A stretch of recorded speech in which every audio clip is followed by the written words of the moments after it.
You are listening to the Reading for the Glory podcast. Join us as we have meaningful conversations that will help us discover truth, goodness, and beauty through the written word.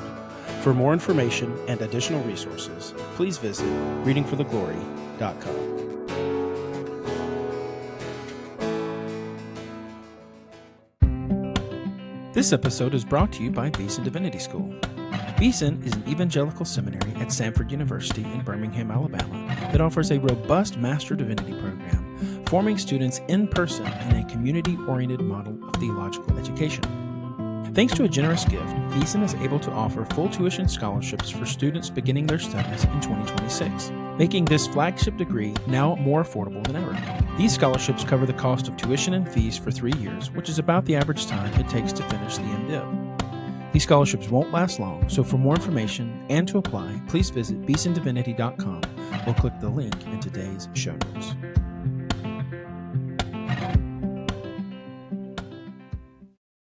Welcome back to the Reading for the Glory podcast. I am your host, Zach Kendrick, and we have another great conversation coming your way today. I'm excited to be joined by Dr. Alan Harrelson. Alan he holds a PhD in history from Mississippi State University, and he is a husband, a father, a farmer. He also teaches history on his own platform. He is the founder and owner of the Pipe Cottage, which consists of social media network for pipe smokers, and it's a podcast and a popular YouTube channel where he muses about various and sundry topics, including pipes, books, politics, and faith. So welcome to the Reading for the Glory podcast, Alan. Oh, Zach, it's a privilege and an honor to be here with you today. This is going to be a fun time. Yes, sir. Well, glad to have you on. And today we're going to be talking about the work and influence of Wendell Berry, particularly around his book, Jayber Crow. I have a few questions regarding that book in particular. But before we do that, I'd like to invite our listeners, as we do each episode, to consider becoming a partner with us. We invite you to do that in two ways. First is through prayer. We understand that no ministry and endeavor can exist without prayer. And so we invite you to pray with us and for us as we do the work that the Lord is leading us to do. But we also invite you to consider becoming a financial partner with us as well. And for anyone who can do that on a monthly basis, we'd love to send you a free book as a thank you for being a partner with us. And for more information about that, you can go to readingfortheglory.com/free gift.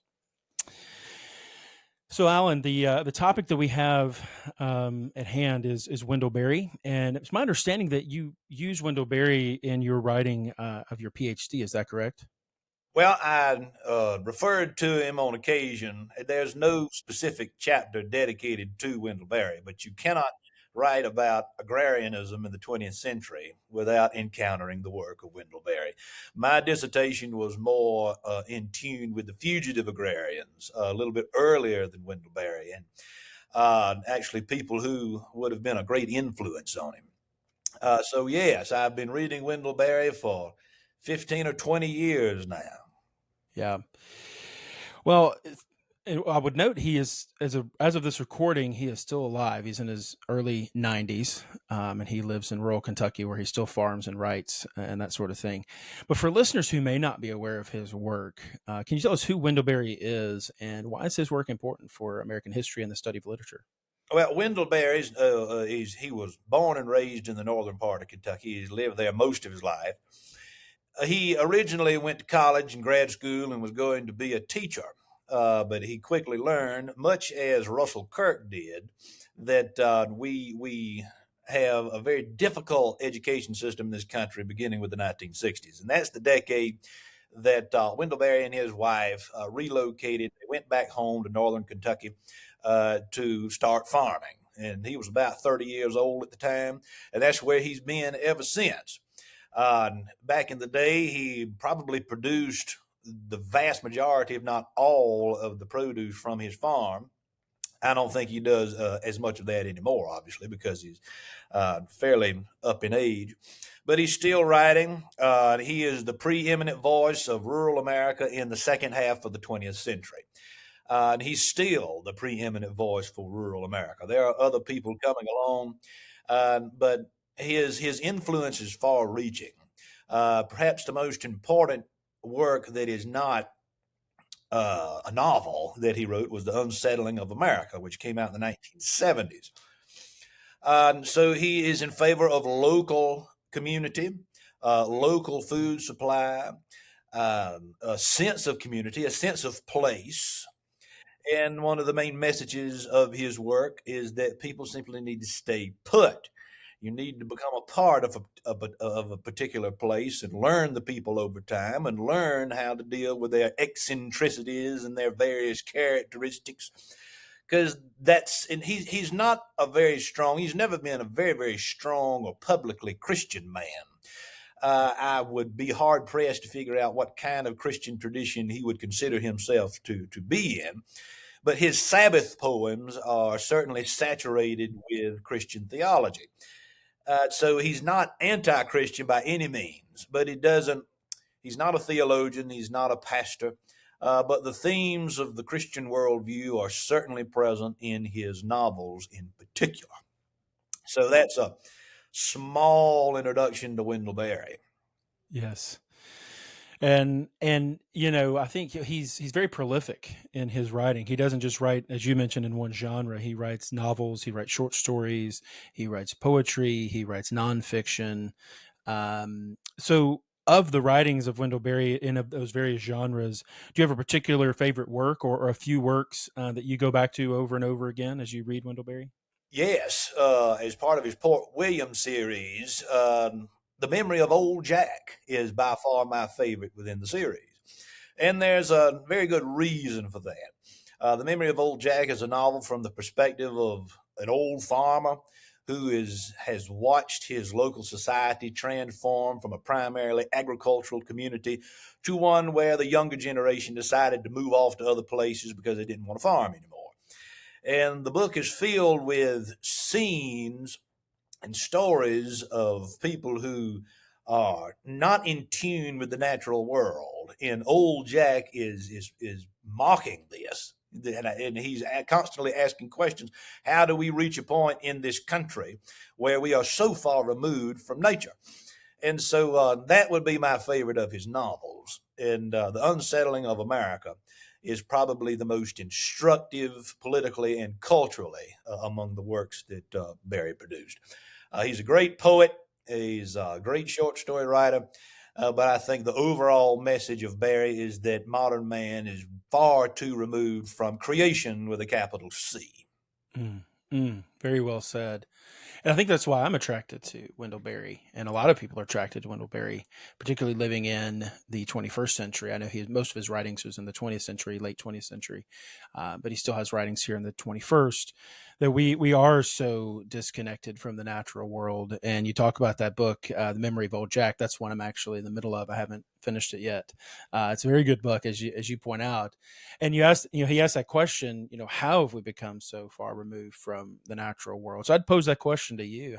How have we in America and in the Western world become so far removed from the natural world? Well, I wrote a whole dissertation on this. Okay. The historian Jack Temple Kirby, he's gone now, but most of his writings came around in the 1980s and 90s. And one of the history books that helps answer this question that really was a motivating factor for my dissertation was Rural Worlds Lost is the name of it. And it was published, I think, in 89. And he looks at the American South from the period of 1920 to 1960. And his argument is that a seismic shift happens in American society during that 4-decade time period. And you see that shift most clearly in the American South. And I would categorize Kentucky and Wendell Berry's writings as within the broader tradition of Southern agrarianism. Absolutely. So how do we get here? Well, you have the false gospel of progress, which begins, and you've got to keep a larger context in mind here. It's not simply Berry and the Southern agrarians who are critical of the 20th century. Earlier in the 19-teens and 1920s, Hilaire Belloc and G.K. Chesterton and the English distributists were saying very much the same thing. And so you have, by 1930, the Southern agrarians on this side of the pond and the distributists on the other side not being familiar with each other, talking about the exact same process of industrialism. And what happens in this country in the late 19th century, 1890, is the first decade where the urban population is larger than the rural population. Some people would think it would probably be a little later than that, but no, it was 1890. And so in the coastal communities, New York, California, New England, the rise of the Gilded Age occurs in the late Victorian period. And the consumer culture begins to rise. Essentially, what the consumer culture is it's based on salesmanship, the ability of a salesman to convince you to buy something with money that you actually can live without. Andrew Lytle in the Southern Agrarian Manifesto, I'll Take My Stand, published 1930, said that a farm is not a place to grow wealthy, it is a place to grow corn. After World War II and during the Depression, many young people were convinced during the Roaring '20s that farming was not a sophisticated way of life. And so there is no such thing as the professionalization of the various careers we now have in this country until well into the 20th century. So the specialization that we have, we see that today in the different majors that one can get in a college university program. The choices of what a person can do to make a living expands exponentially after World War I. And many young people are taking advantage of those choices, and they're not convinced that an agricultural lifestyle is worthwhile. And so this is the trend of American thought that the Southern agrarians are trying to attack in the late 1920s and 30s. And it continues as a trend through the 50s and 60s until Berry comes on the scene. And Berry admits in several of his essays that agrarianism is on the losing side of American history, largely because of government intervention in our agricultural lifestyle, the globalization of the world during the 20th century, the idea that wealth and progress are the two things we need to strive for rather than comfort, contentment, and leisure, for that matter. So there's a long historical narrative that we could talk about, but basically, Berry comes on the scene at the latter half of this period that Jack Temple Kirby calls the seismic shift. And I will mention one other point of historiography that may be of interest to your audience. This is also the period of the decline of Jim Crow laws in the South and the civil rights movement and so forth. In the late 1950s, a book came out by a historian by the name of Woodward entitled The Strange Career of Jim Crow. The late 1950s. And the book was about Southerners believing that segregation is a long-standing Southern tradition. And what he argued is that, no, it really began in the 1890s when the state constitutions after the Civil War began to reorient their way of thinking and reorient their way of government. But he said there may come a day, and this is C. Van Woodward from Arkansas. He said there may come a day when the Southern historian of the future looks back on this period and sees that the decline of agricultural ways of living is the most important historical theme of this period. Not segregation, not post-World War II America, not the Eisenhower presidency, but the rapid decline of rural and agricultural ways of life. And so Berry comes on the scene and begins his writing career at the tail end of that shift. That's one of the reasons he's important, because he grew up during a time that is far different from even his own 30s and 40s in his own life. So he speaks from experience, not necessarily from literary knowledge, but from actual experience with the land. So, what does Wendell Berry? He teaches. A lot of his novels are about the loss of this slower paced agrarian society. What does he teach us? It's largely through his novels, because reading through ones like Jayber Crow or Memory of Old Jack, you sense this progression over time of a disintegration of the community, of the society, and it's not always for good, as you would pick up on Wendell Berry saying in those novels. So, what does he teach us about this loss, and what are a few implications that we can take from this for modern Americans? I particularly think of a chapter, chapter 25, that he titles "A Period of Disintegration" in Jayber Crow, and he talks about that. So, what are some of those implications, and what does he teach us about that in his novels? He doesn't teach us much of anything that Catholic social teaching and other agrarian writers haven't been saying for a much longer period of time. But he articulates it in a way that many Americans can understand. And so, what is he articulating? He is articulating the dangers of deracination. And what does that word mean? It means to be rootless, to have Mm, no sense of place.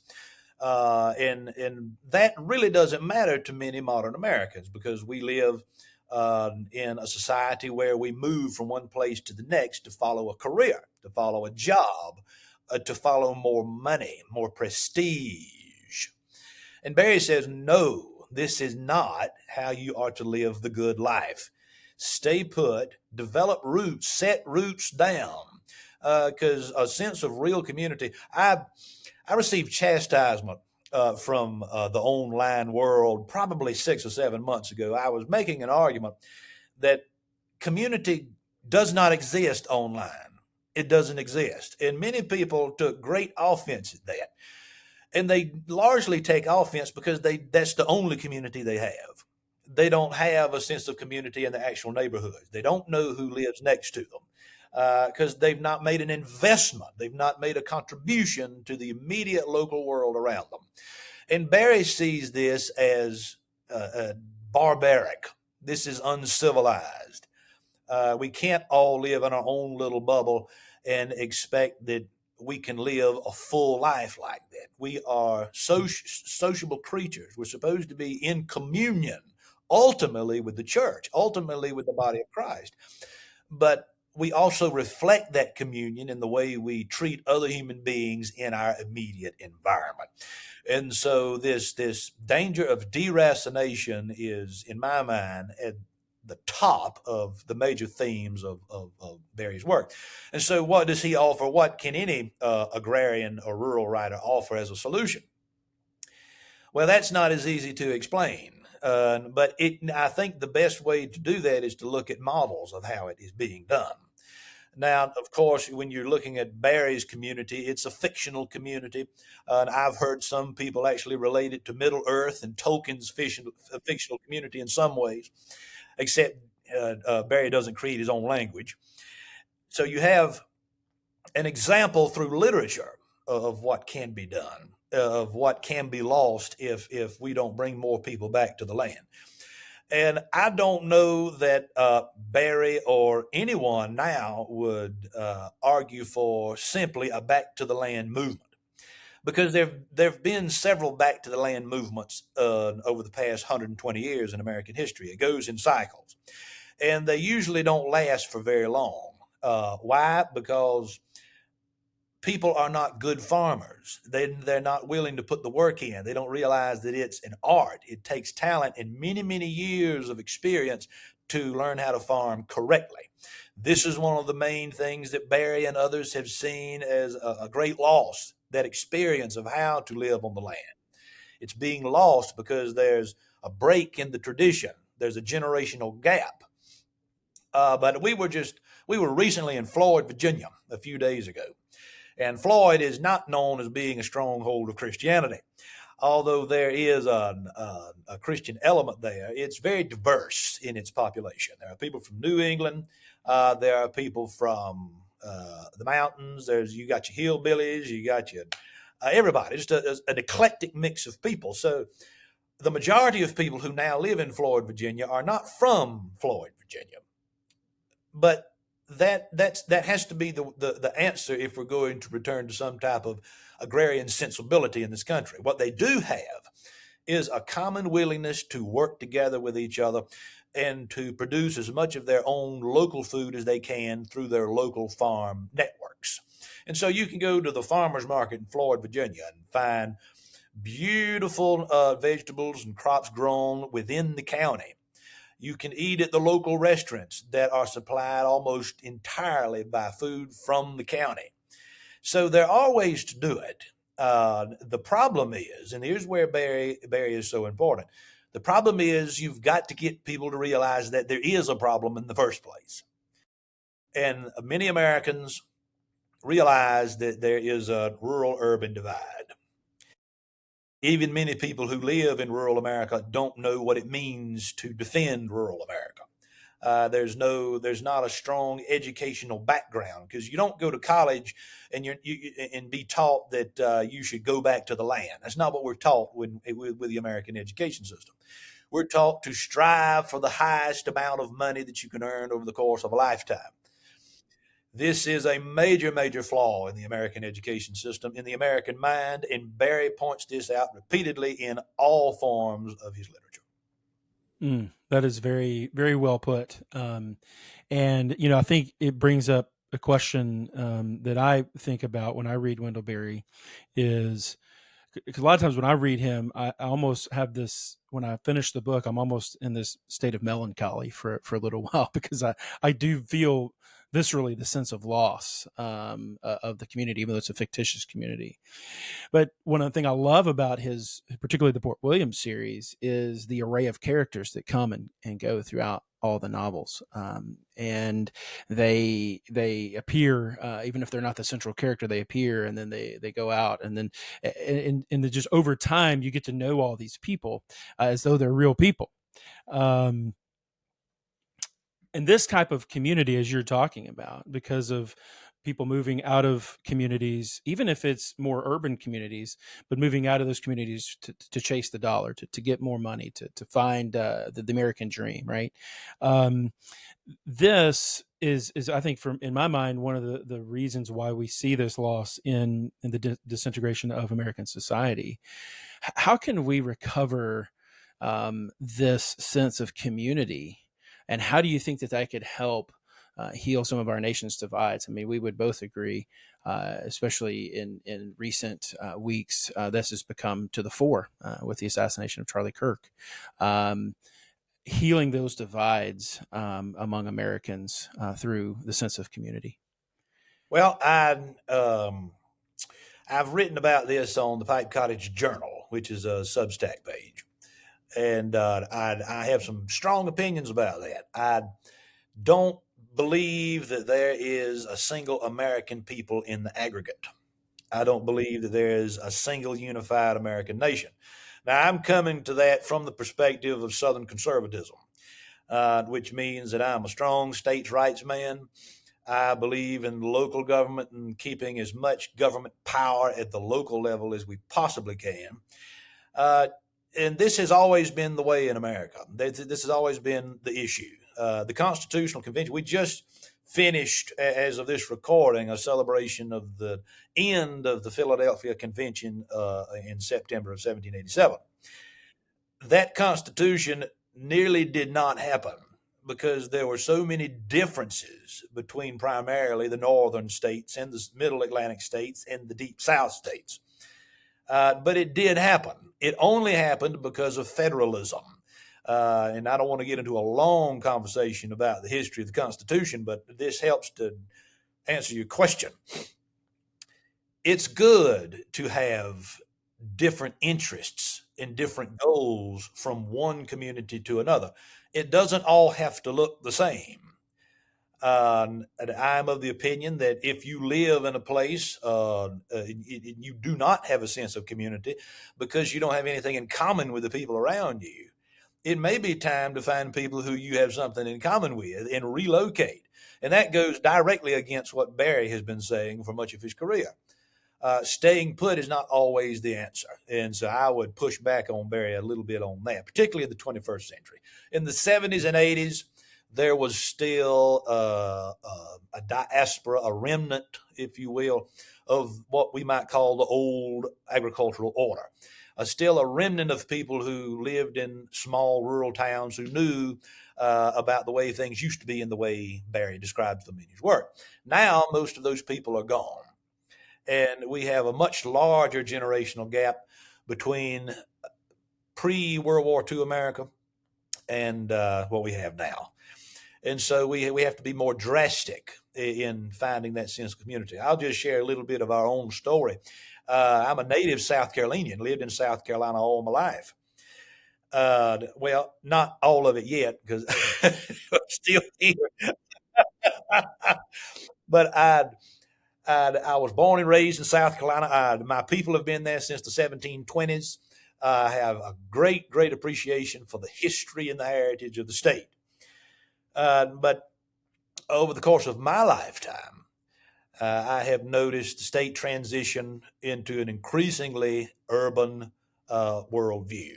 The state is becoming increasingly leftist in its politics, particularly when you look at Spartanburg, Columbia, and Charleston.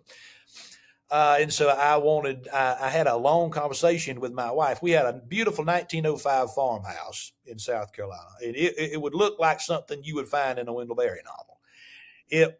We had virtually no community, however, because we didn't have anything in common with the people around us. The largest landowner next to us was an absentee landowner. He didn't live there. He kept the old house that his family was raised in, but he didn't live there, so we couldn't have a sense of community with the people who own the land around us. It just didn't happen. Although we were producing, by the time we left that piece of land, 80% of our own food supply. We were milking our own cows, raising our own pork and poultry, had about 100 fruit trees in the orchard, raising about 2 acres of vegetables. It was a lot of work, but it was a lot of fun. But my wife and I had a serious conversation one evening. Said, given the fact that many, many people are moving into this area now, is this where we want to be 20 years from now?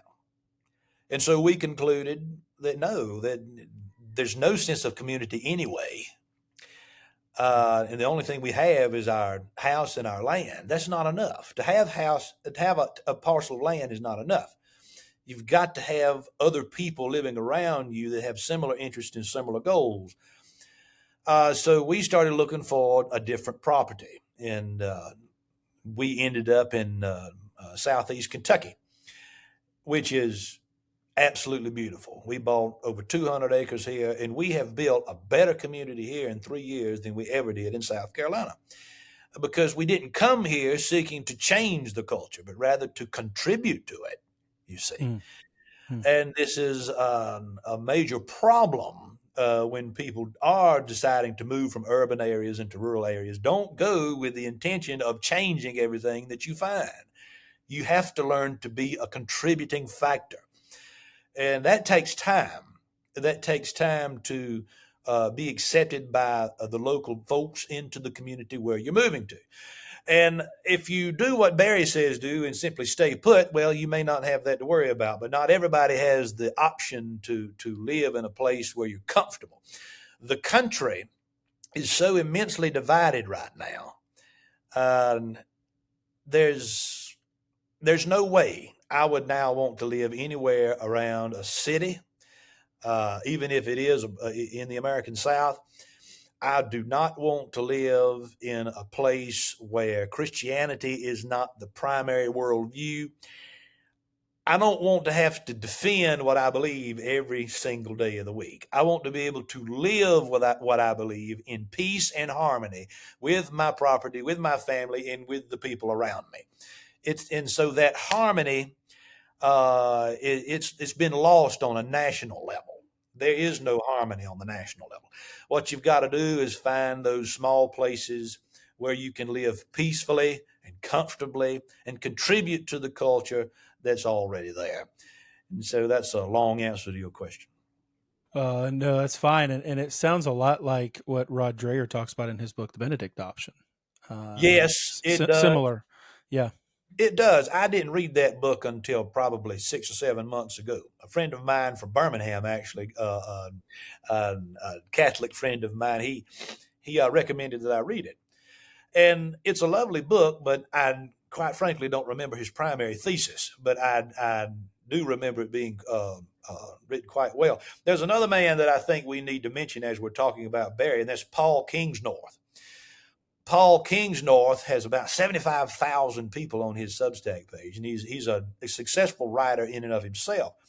And he writes the introduction to, I think is a very essential collection of Wendell Berry essays entitled "The World Ending Fire: The Essential Wendell Berry." This is extremely important. And so for anybody who is want to be introduced to Berry's themes, I can't think of a better place. And this is published by Counterpoint. And Kingsnorth writes the introduction.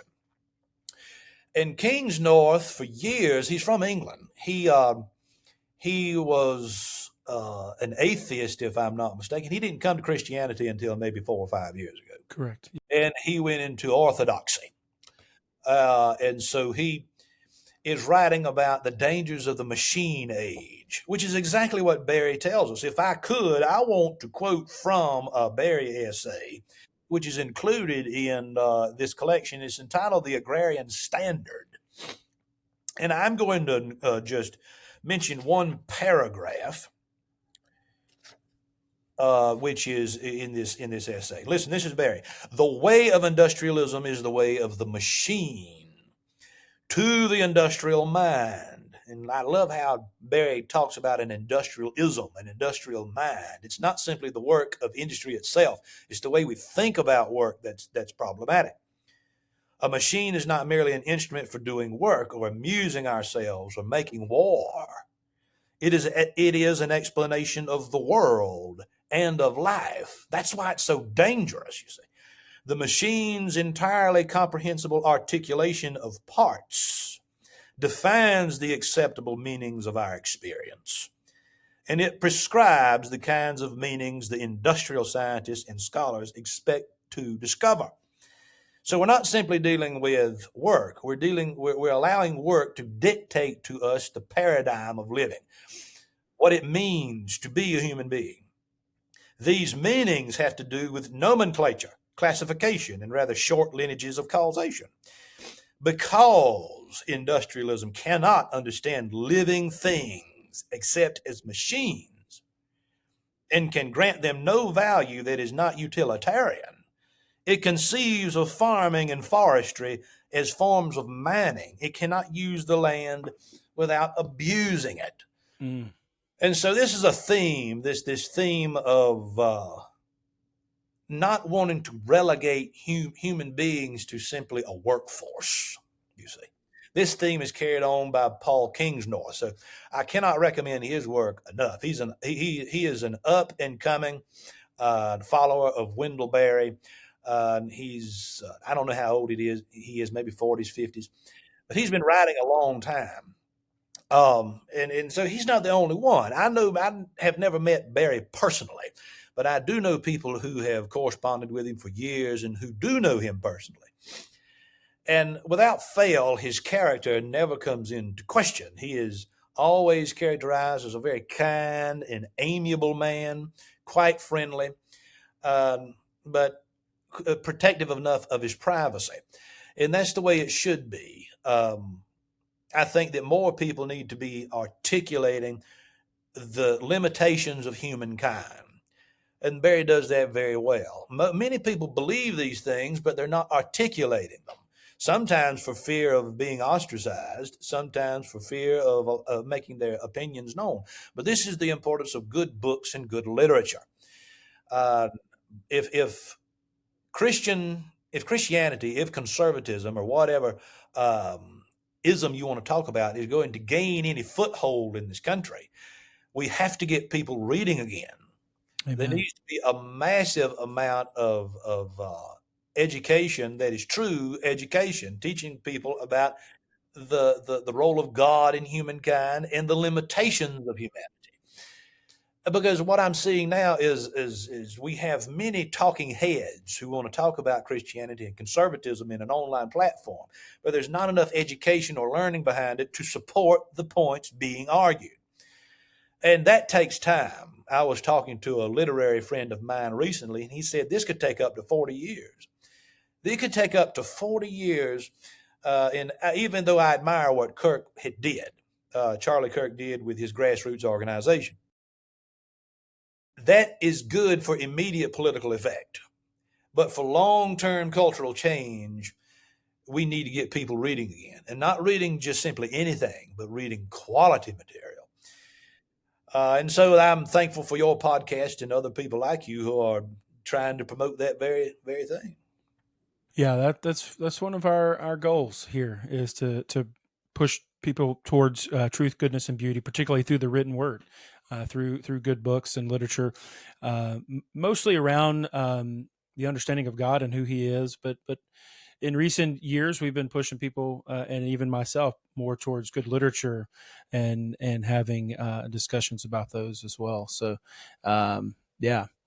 So how can we, just as I think about your one of the things you're talking about regarding this sense of community, how can we in America, we're not just in sense of community, but about industrialism and the loss of that community. How can we, as people who are products of, there's another industrial term, but who are citizens in a society that is a product of the Industrial Revolution, because because we have electricity, we have the internet, we have running water and toilets, and vehicles and airplanes and all these things. How can we live in a community that is affected by the Industrial Revolution, but not give into an industrial mindset? Well, first of all, we're really not dealing with the same country that Berry was dealing with in the 70s and 80s. Correct. We have now a post-industrial economy. We have a service-oriented economy for the most part. And that's not inherently bad. Electricity is not inherently bad. Having running water, that's a great thing. That's not remotely what we're talking about. I think what we need to be talking about is how we approach work and leisure. And Joseph Pieper, his work about leisure is very instructive here. We have forgotten how to make use of time that we've saved. We have all these machines now, and we're saving so much time. For instance, 75 years ago, if you lived where I live, you had to walk about a mile to the creek to get any water, and that takes a lot of time. And so we create machines to save this time, and then we squander it when we have it.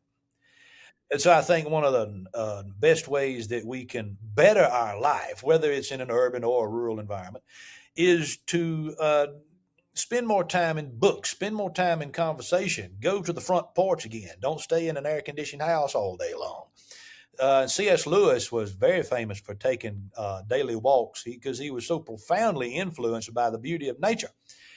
You don't have to be a full time farmer to do this. Now, it would be the Southern agrarians in their introductory statement of principles in 1930 said that we would hope that the majority of people in the workforce would be farming for a living, but they never said that everybody needs to be doing it because everybody's not it's supposed to be doing it because there's no good years in farming. It's just some years are better than others. It's very hard work, and it's not something that necessarily needs to be romanticized because it's a very difficult way of life. And it's you have to have a spirit of business about you. You have to know how to deal with money, how to be self-employed. But at a very small level, because I've had this question, people have asked me this question for years. I don't think the answer is to sell everything you have and to go buy a farm. If you want to do that, start out small. Start growing something in your backyard and see if you like it or if you can even do it. But this sense of community that you're talking about is very hard to reclaim what no longer exists because we don't have a model for it anymore. There's no model. I firmly believe that the world that Wendell Berry was raised in is largely gone with the wind. I'm not sure that it can be recovered because we live in a country now where even conservatism, however we want to define that, is defined by economic gain in many aspects. The country, the federal government, is constantly wanting to grow and grow rather than simply recognizing the beauty of the status quo. So I think we're at a crossroads now in American culture, much like we were in the late 1920s. We have to decide what elements of our American traditions we want to carry forward into the future and what elements are gone forever. Because it would be I know people who do off-grid living, but that's very expensive. It takes a lot of money to live without, ironically, without electricity. So I don't think those kinds of things are the answer. A back to the land movement, living off grid situation. If people simply sought to be better informed about history and the church and philosophy, then ultimately you will come up with your own individual answers that are suitable for you and your family. No one situation is applicable to every other situation. Everybody's got to decide for themselves. And that's the beautiful thing about American society. The problem is, many people, especially younger people, do not see the option of a rural land based community as an option at all. That's right. They're not taught that it's an option. They're taught that you've got to go to graduate school, you've got to pay a great deal of money in order to be a successful American. One of Wendell Berry's good friends was a man by the name of Gene Logsdon, and he lived across the river in Ohio.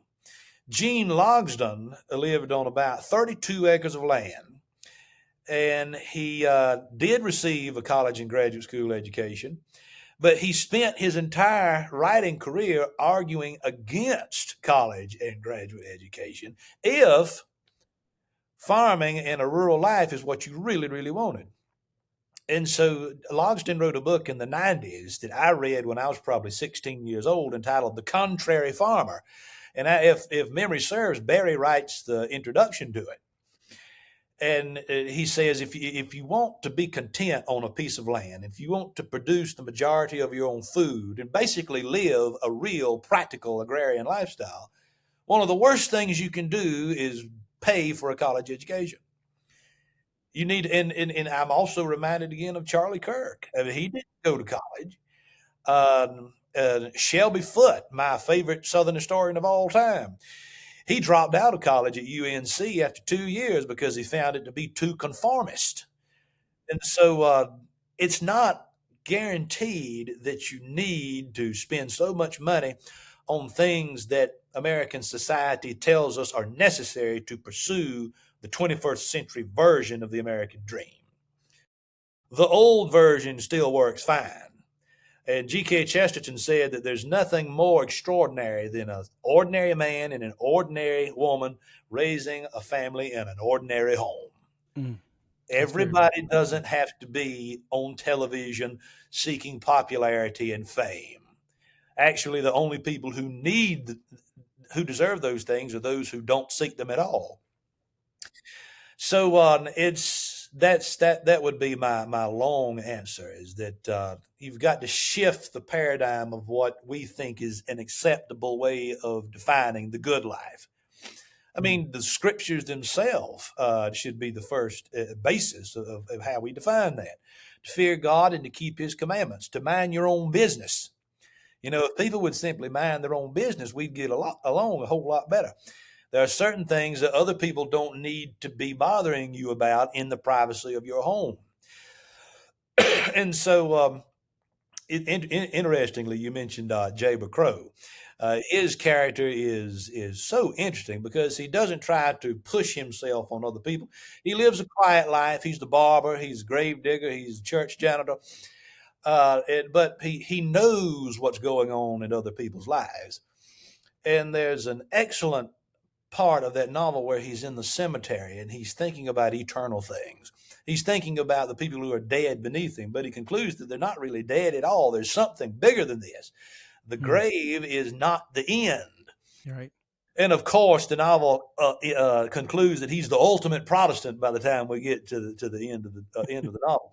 But it does speak to Christian themes, and I think it all comes down to seeing God.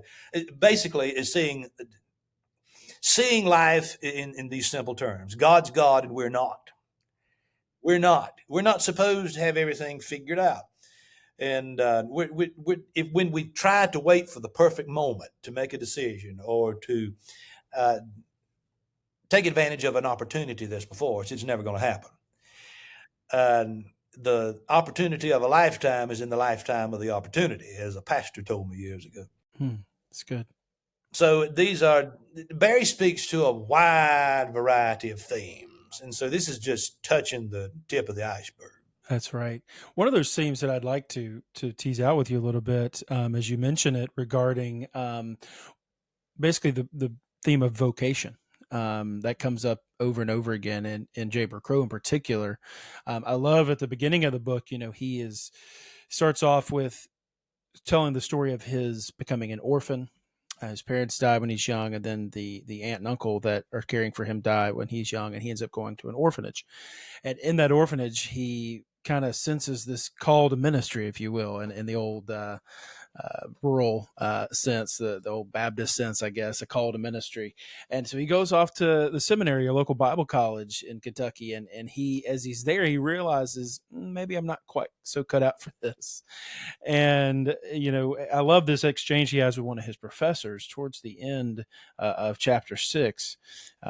He says, I said, well, for now I was ashamed. I had the feeling that I had been called.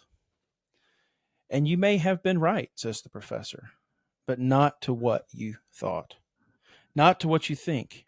You have been given questions to which you cannot be given answers. You will have to live them out, and perhaps a little by little. And he goes on to say, well, how long will this take? I don't know, says the professor. As long as you live, perhaps. That could be a long time, says Jayber. Well, I can tell you a further mystery. It may take longer. And what does that tell us about a Christian understanding of vocation? Because I know I myself kind of identify with that, coming from a evangelical background, had a sense of call to ministry, and that didn't work out for me either. And that's one of the things I love about Jayber Crow is I find myself in that scenario over and over again, thinking through that. But even just understanding of, yes, there are there are men who are called to be pastors, priests, deacons, bishops, right? We would understand it that sense. But then the rest of us who are not called to lead the church also have vocation. And I think throughout the story of Jayber Crow, we see that his vocation was to be that barber, to be that grave digger, to be that church janitor. How can we recover that in American society, particularly coming from a Christian perspective, but understanding that even if we're not pursuing the good life in the sense of the American dream, but we're pursuing the good life in the sense of living that quiet life, how can that help us understand vocation in our lives? We have a massive amount of tools that are available to us now.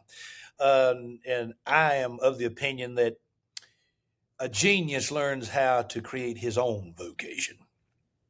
Now, God does give us talents, He gives us abilities, but He also expects us to put legs to our prayers. There's a lethargic mentality that I notice in American Christianity now, particularly among evangelical Protestants.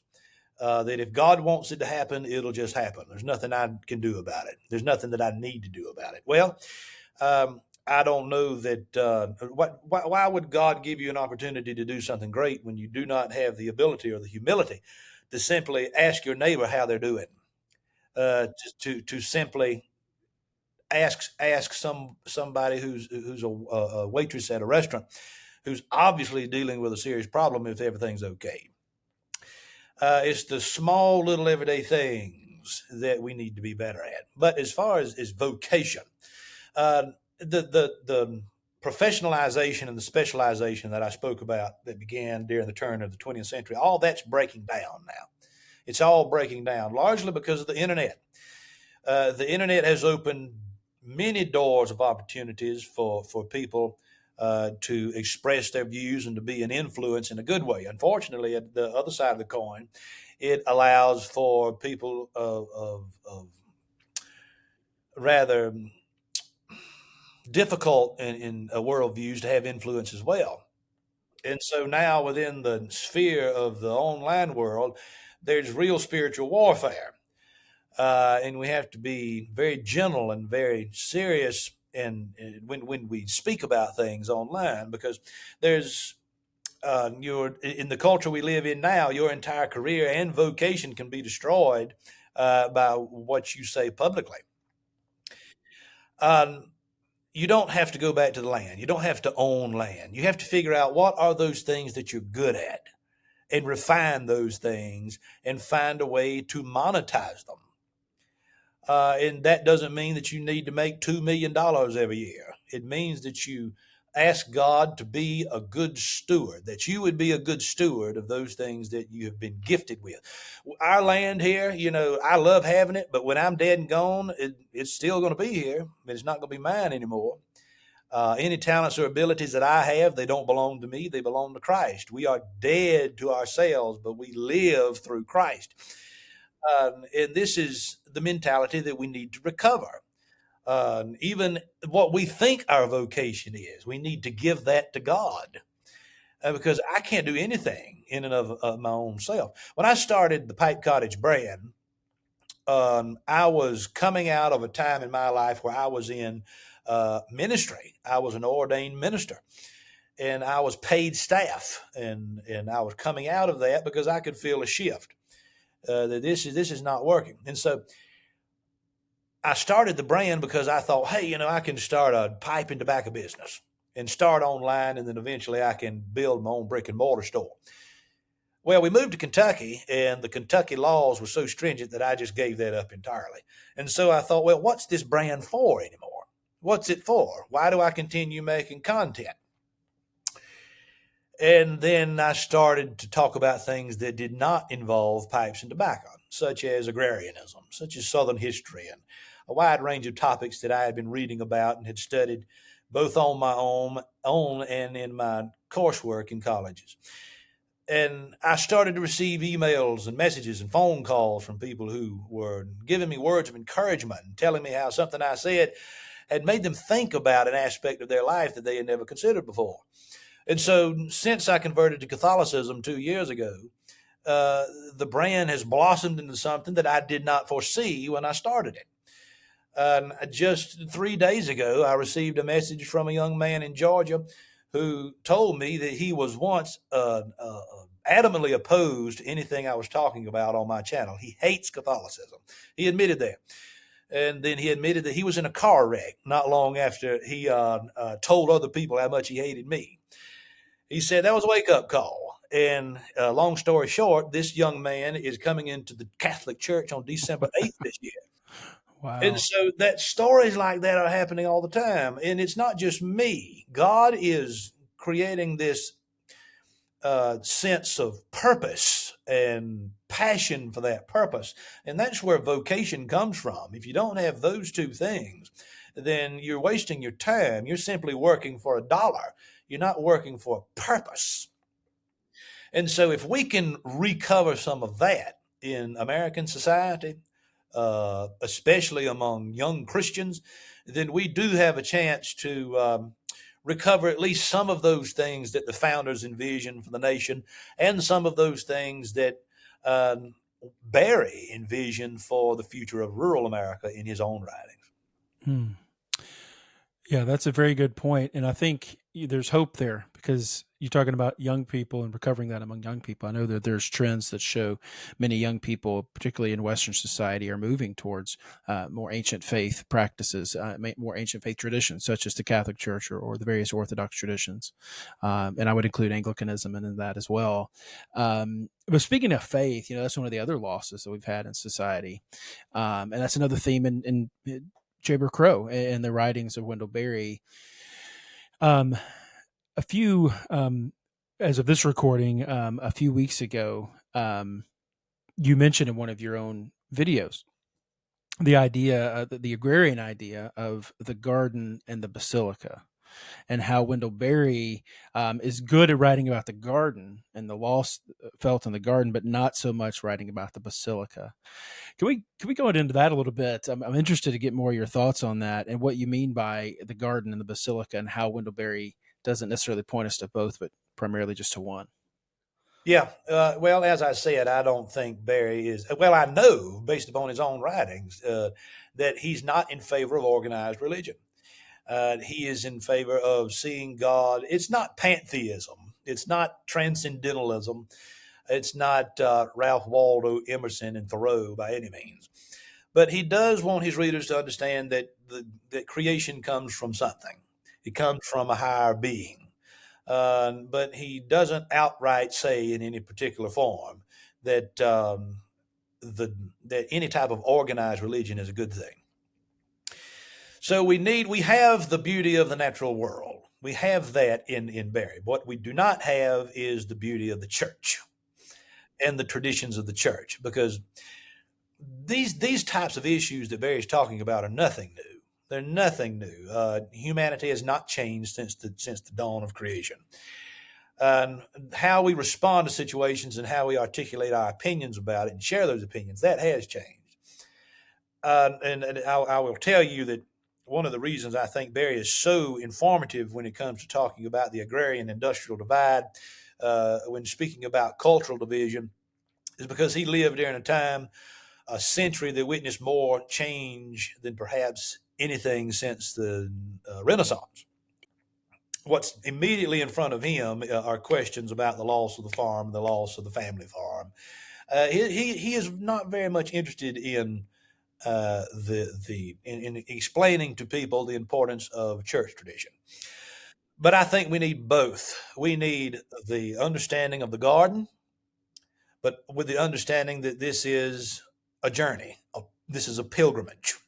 And this is why the writings of Walker Percy are superior, far superior to Wendell Berry, if we want to discuss the Basilica.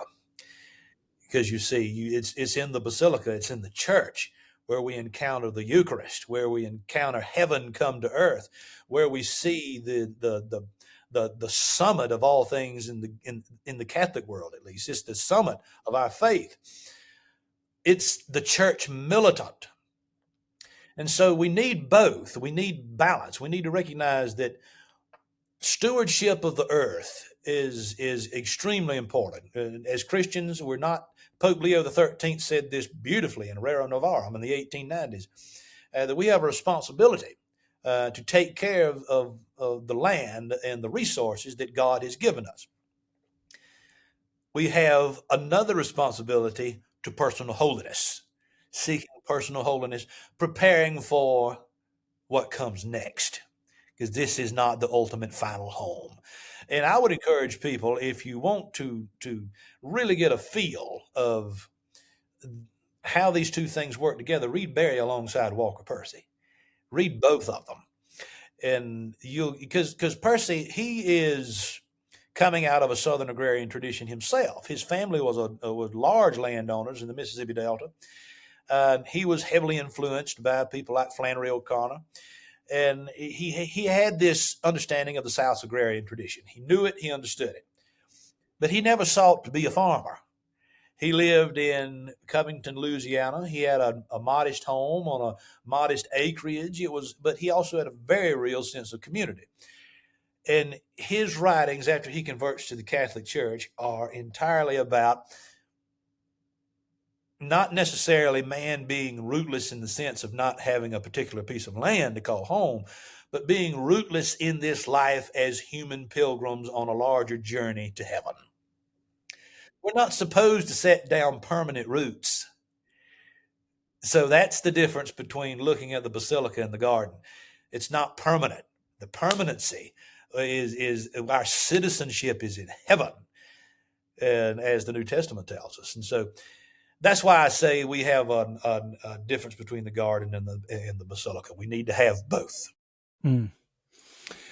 Yes, and I'd love to explore that more. Maybe I could have you back on and we could talk about the writings of Walker Percy down the road. That'd be fun. He's not someone that I've explored too much. I need to get into his writings as well, and educate myself on his writings. And I think one thing I would point out, as you were saying just a minute ago about the Basilica and the garden, is Wendell Berry. He just kind of he's great at diagnosing the problem, but maybe not necessarily finding full solutions to that problem. Would you agree with that? I would agree entirely. I think that God Himself is always the solution. And Amen. you could spend an entire life trying to explain what that means, but we can do all things through Christ. That Amen. includes answering the problems defined by Wendell Berry. Yeah. Well, and I think that's why I get a sense of melancholy sometimes when I finish reading his stuff, because I'm left with this sense of, okay, things are bad or things have changed, but how do I solve the issue? But as we wrap up our time today in our conversation, I know one of the last questions I like to ask people. I know that you yourself have written some things, and have been published. But do you have anything that you're currently writing or thinking about publishing that you could share with us? And Well, Tan Books is coming out with a book on agrarianism and the Catholic Church in December. And so I contributed an essay to that on Southern agrarianism and the Catholic Church. And it's I think an outstanding collection of essays, not because I'm included, but because other people are really wrestling with these same themes that Barry talks about. But this book is going to look at it particularly from the perspective of the church. Most of what I'm doing now is on Substack. I find that there's a larger audience there than what I could find in simply publishing books and articles and so forth. So if you want to read the most up-to-date thoughts from yours truly, check out the Pike Cottage Journal on Substack. And I talk about a wide range of things, from everything from pipe smoking and tobacco culture to faith, history, and what I think about the good life, and how I think that particular topic should be wrestled with by most all of us. well, I would point people to your YouTube channel and your Substack. I know I myself have greatly benefited from a lot of your material, thinking through some of these things myself. Even though I'm not a pipe smoker myself, I've appreciated listening to various topics that you discuss, and so I would point people to that. And thank you for your time today, Alan. I've so enjoyed this, Zach. This has Yes, been sir. a privilege. It's rare I get to talk about favorite writers like this with somebody else, so I've enjoyed it tremendously. Yes, sir. Well, like I said, we'll have to have you back on soon, maybe to talk about Walker Percy. But we'll be sure to have a link to your channel in our comments below, and also your Substack, so people can have a way to find you there as well.